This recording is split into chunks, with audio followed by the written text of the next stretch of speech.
welcome everyone today to the Pro Detailing Tips channel. We have a very special guest with us today, and he is a musician. He is a detailer. He is an entrepreneur, an award-winning podcaster. And I think I've got this right, the Vice President of Business Development at Owner's Pride, Mr. Dan Williams. Welcome, Dan.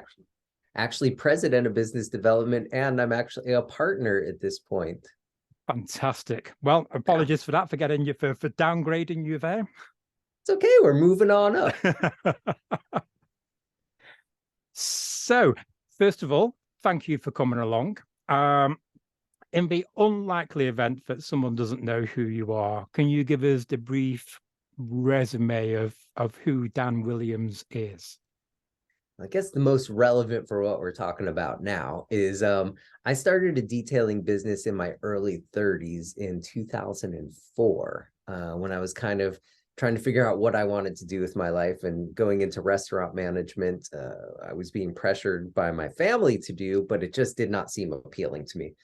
So I started a detailing business with $1,100, and I built that business up for a little over 12 years, and I sold it. Went to work for another company in this space called OptiCoat, worked my way up to vice president of business development there. And Owner's Pride in Omaha, Nebraska was a detail shop that was my customer. And when Damon Gray, the founder, decided they wanted to do their own product line, they tapped me to come and be a part of this company. And we're coming up on year number 3. It's been fantastic. We launched this company 3 weeks before the world got shut down for COVID, and we have just had exponential growth throughout, and it's been quite a thrilling ride. So was the market generally hit for detailing, or was it a boom time for detailing products? It was a boom time. Right. And here's a funny thing with the detailing industry. It is so darn resilient, and it's just a very profitable and hardy industry, in the fact that in 2008, when the housing market crashed, I don't know if that was a worldwide thing or if it was, absolutely. just here in the, okay. Yeah. So when that happened in the US, that was the year that I bought my house while I was detailing cars. And then when we just had this global pandemic, most of the detailers I know made more money and just were more profitable than they've ever been through it. So between that and all of these people that are leaving college degree jobs to run detail shops, it is just a fantastic business to be in. How much of that do you think is down to coatings? Do you think that's really transformed the market?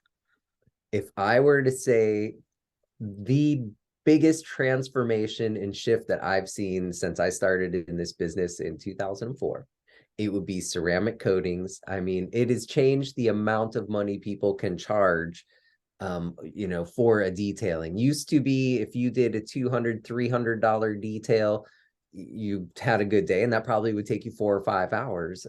Now, for the same amount of time, your profitability is just so much higher. But the product that the customer is getting, the end customer, is just a much better product too, much longer lasting. So how I mean, at the moment, it appears that every man and his dog is selling a coating. There's just an astonishing array of products out there. Some come with well-known labels, others come with labels that who knows what they're saying, and come with no safety features or anything like that, and you can buy dirt cheap. I know you're slightly biased here, but how would, if you were going back to your younger detailing self, what would you be looking for in a coating? Well, first of all, the best piece of advice that was ever given to me was pretty early on in my detailing career. And it was from a man named Joe Fernandez, who is the owner of Superior Shine Detailing in Covina, California. He was already an industry legend when I joined up. And so I would lean on him early on.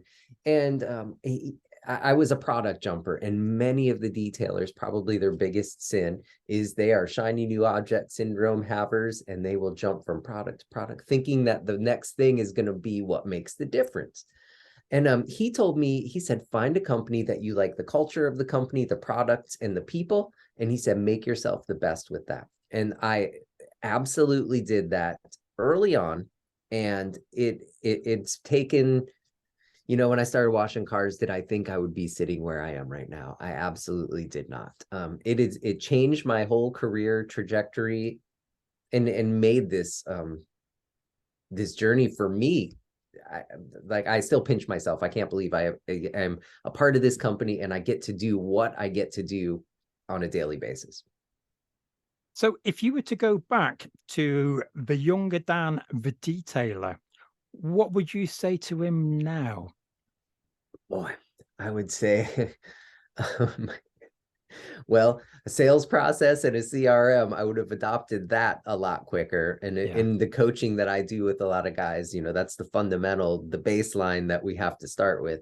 So better organization and that business side. Because one of the things that happens, it's so easy to get into this industry, but learning the business side, everybody focuses so hard on being the best polisher and the best technician. And, that for them, that's a point of pride. And I was absolutely that person too. So my two pieces of advice would be to start focusing on the business side of your business and find a company to sync up with and really kind of squeeze all the juice out of that lemon.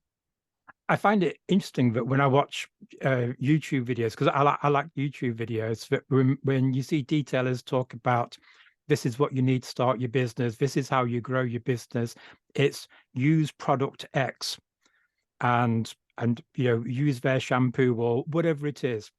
And what I haven't seen very much of, with the odd exception, is you need to know about marketing. You need to know about finance. Maybe not you don't need to be an accountant, but it's money in, money out, equaling profit. And without that, it's a hobby. Nothing wrong with being a hobbyist. But if your job is to pay your mortgage and all your bills through your business, you need to understand finance. You need to understand the marketing elements and all that kind of product side of running a business. Yeah. And I think that's where we really shine at Owner's Pride, coming into a very crowded field. And I tell people, there's a lot of great products out there and there's a lot of great people.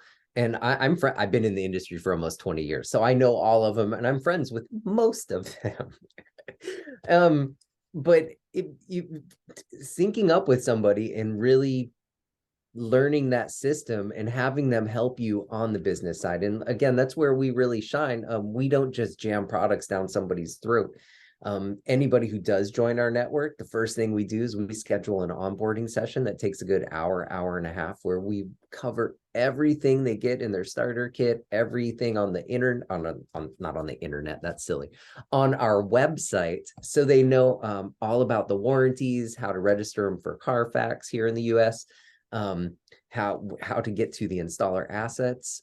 And then we offer complimentary business coaching, which may not be complimentary during next year, because Okay. we do put a lot of our resources towards that effort. And I think to make people take it entirely more seriously, we're going to charge a little bit of money, but you're still going to get incredible value. And I promise you, we will put our arm around you, hold your hand, and walk you right up to the winning circle. In corporate business, coaching is now heavily being seen as a critical part of the business. The idea 50 years ago or 20 years ago, managers barking instructions and your job was to carry them out, has changed dramatically. There's much more emphasis on coaching. But in your area, are there any general trends in coaching that you come across on a regular basis, or is it all completely different? Well, I think everybody's is a little different, but what I really tell everybody that I work with is you can go to anybody. I mean, you could go to Gary Vanderchuck or, any of these Jocko Willink or any of these huge people.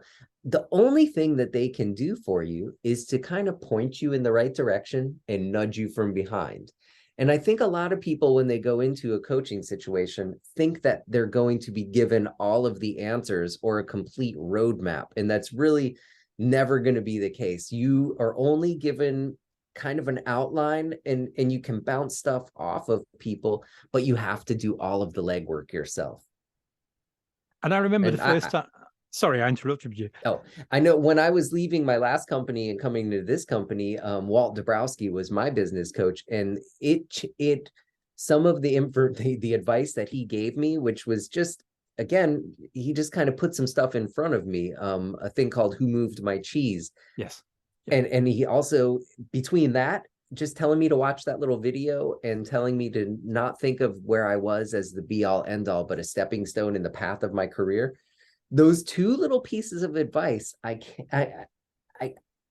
forever grateful, because I was in this really, really just tough situation. And when he told me that, and I implemented just those thoughts into what I was doing, it changed everything. A calmness came over me. I was able to make decisions and move forward, and that's what got me to where I am. So I absolutely coaching.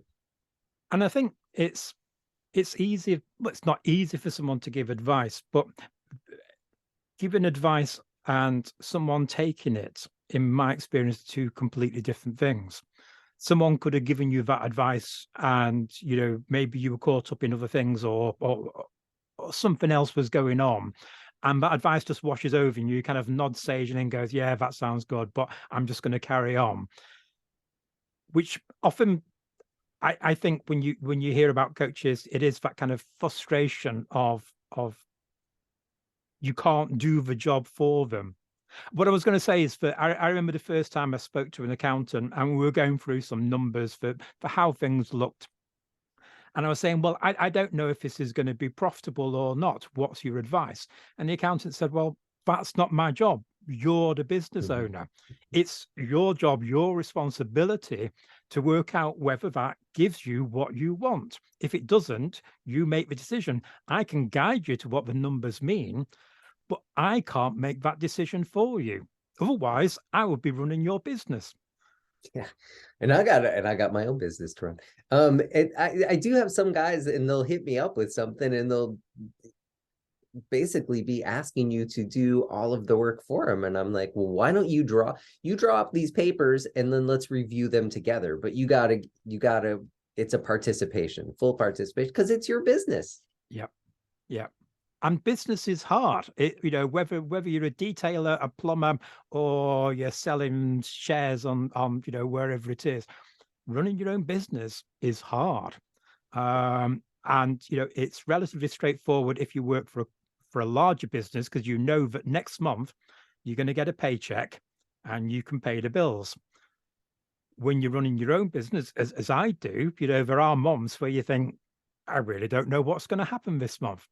And there are other months where I just seem to have lots of money sloshing around. And it is that inconsistency that can put people off. But I've made it work, and I'm certainly no financial or product genius. But it's clearly not for everyone. One question I wanted to go back to is that you ran your own business, you were doing your own thing, you were your own boss, and then you go and work for another business and you're an employee. How did that feel? Because I think now that if I was to become an employee, I think I would probably be a terrible employee, because I'm so used to doing my own thing. Yeah. How did you make that transition? Well, I get to, at the one that I'm at now, I get to be kind of one of the partners. So that's kind of a little covered. At the last one, the lack of control that you have, and it did make me move on. It was a stepping stone in the path. Sure, and some of the things that were going on really weren't taking me to where I needed my path to take me, and I took advantage of another opportunity. there is something to be said for being on a team when your opinion counts and you feel like you're a part of it and there's a Yeah, future in it. yeah, yeah. But it comes right back to that, who moved my cheese? If that is not what's going on, then you got to go find your cheese. Absolutely, absolutely, and keep finding it over and over because it doesn't stay. Hence the book. Um, Yeah, I can't for the that life of me. cheese could I'm dry trying to up I'm at trying to think any time. who wrote the book, but there is a very good book out there called "Who Moved My Cheese." It's very easy to read. I can't think of the. I'll being a proper YouTuber now. I'll link it in the description. But it's a very easy to read, easy to understand book that allows you space to think about where you are now and where you're going. Yeah, yeah, very, very, very good. Owner's Pride, you are American based at the moment, I believe. Are you? I'm based in the UK. Are you? Do you have any long-term plans to come into the UK or Europe? Oh yeah. The 2023, we're going into our year number 3. We do plan for worldwide expansion and domination. In coming into 2023, we have a very heavy marketing campaign budget that we're going to be working with this year. Last year, in year number 2, we did a rebranding and refreshed everything that we started with. Got a new website, a lot of new options for products in place to dial in exactly what we wanted. And now it's going to be the time to expand. And I'm very much looking forward to that, because that likely means I get to make a trip across the pond and train people and, visit where my ancestors came from. Indeed. So would that mean that you would go over to mainland Europe? So you'd go into Germany and Italy and France, and you would call that work? Yeah, somebody's got to do it, right? Well, it sounds like an awful job, going to Paris to train people, but I'm sure you would somehow cope with I Paris get and by. Milan. I'm doing Houston this weekend. Not Nice, quite as fancy as Paris, but spreading the word. indeed. One big final question. Do you have a favorite mistake? That is, I've completely stolen this idea from a guy called Mark Graben, but I'm not going to credit him with it because he won't watch this.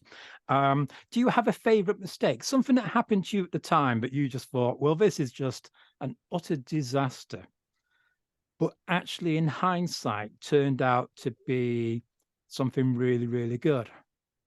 Well, I'm going to use an example. When I was at my last company, a project of mine was to have a website rebuilt. And I worked with a marketing company to get this done and rebuilt a store, rebuilt the website and everything.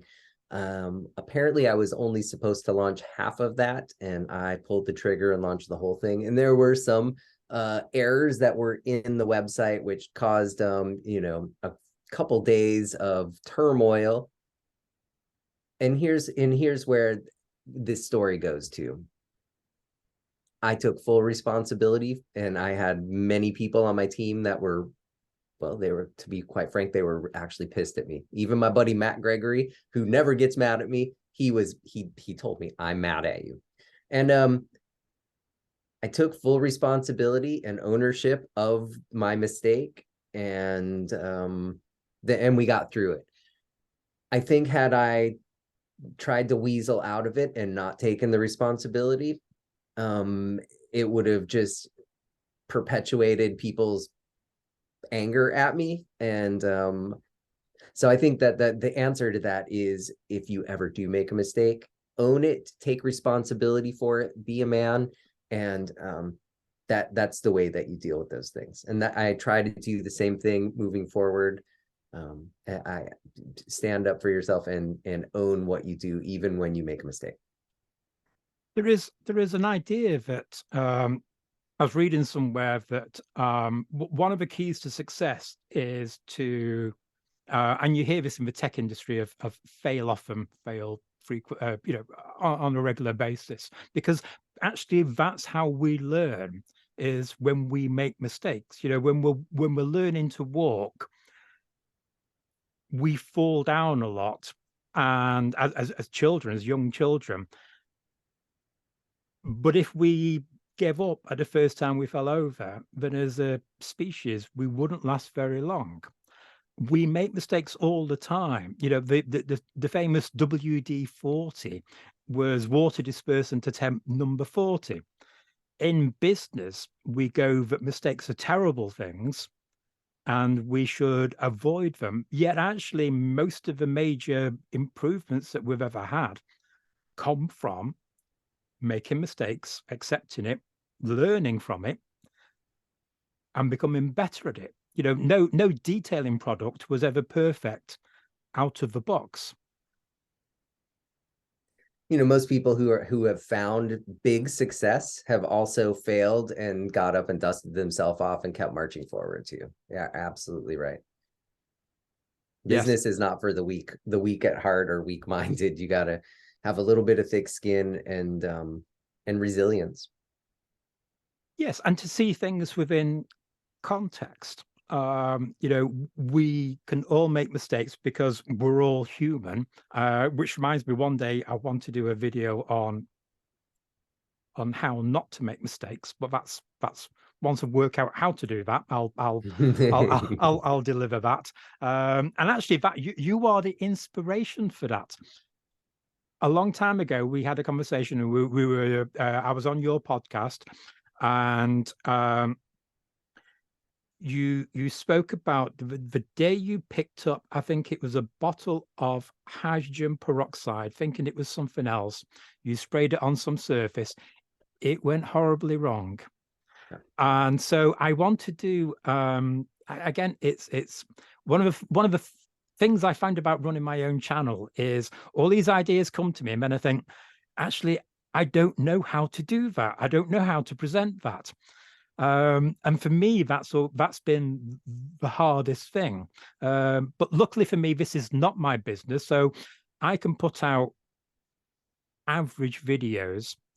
My mortgage does not depend on this.